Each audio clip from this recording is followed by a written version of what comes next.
Elizabeth యోహానికి జన్మనిచ్చినప్పుడు సంతోషించింది. ఆ తర్వాత దాన్ని బాధ్యతగా తీసుకుంది.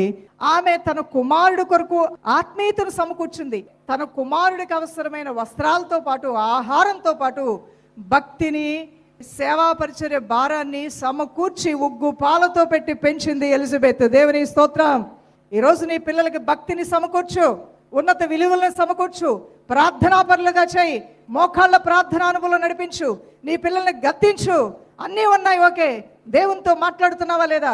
ఈరోజు ఒక 10 నిమిషాలైనా ప్రార్థన చేసావా లేదా? ఒక 10 నిమిషాలైనా దైవవాక్యం చదివావా లేదా? దేవుని కోసం ఒక పాట పాడావా లేదా? ఆదివారం మందిరానికి వచ్చావా లేదా?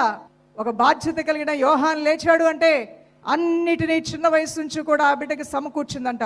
అన్నిటినీ సమకూరుస్తూ బిడ్డకు అన్నీ పెడుతూనే భక్తిని కూడా, అభిషేకంలో ఉన్న విలువను కూడా, ప్రార్థనలో ఉన్న శక్తిని, దేవుణ్ణి సేవించడంలో, అవసరమైతే దేవుని కోసం ప్రాణం పెట్టడంలో ఉన్న ఆ త్యాగం ఏంటో కూడా, దాని యొక్క ఔన్నత్యము, గొప్పతనం ఏంటో కూడా ఎలిజబెత్ తన కుమారుడైన యోహానికి బోధించిందే. కాబట్టి ముక్కుసూటిగా మాట్లాడేవాడు, ఉన్నది ఉన్నట్లుగా మాట్లాడేవాడు, కుండ బద్దలు కొట్టినట్టు మాట్లాడేవాడు, దేవుని దృష్టికి యోగ్యుడిగా మారాడు.